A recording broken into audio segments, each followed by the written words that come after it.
Pag-ibig sa tinubuang lupa ni Andres Bonifacio. Aling pag-ibig pa ang hihigit kaya sa pagkadalisay at pagkadakila, gaya ng pag-ibig sa tinubuang lupa? Aling pag-ibig pa? Wala na nga, wala.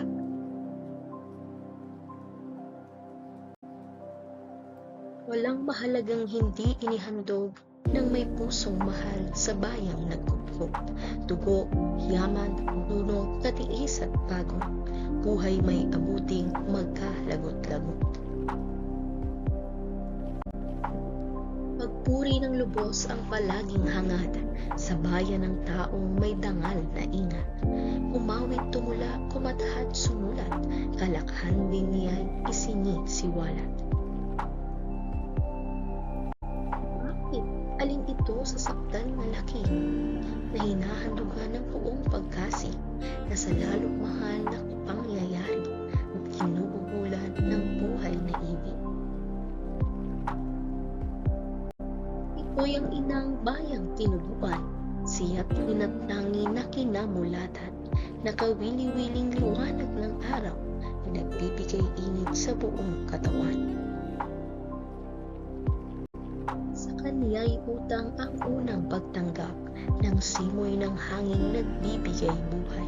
Sa kaniya'y narinig ang tinig na mahal at nakita ang unang liwanag.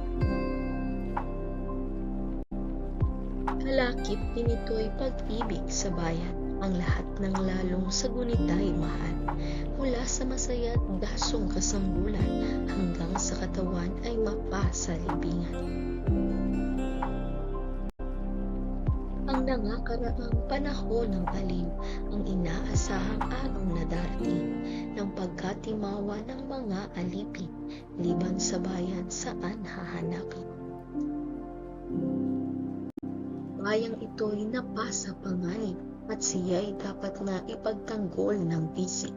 Ang anak, asawa, magulang, kapatid, isang tawag niya tatalikdang pilit. Hayo na nga kayong nangabubuhay sa pag-asang lubos na kaginhawahan at walang kinaling kundi ang mamatay, kunitain ng ina at siya'y itanggol man. Pag-ibig sa tinubuang lupa ni Andres Bonifacio.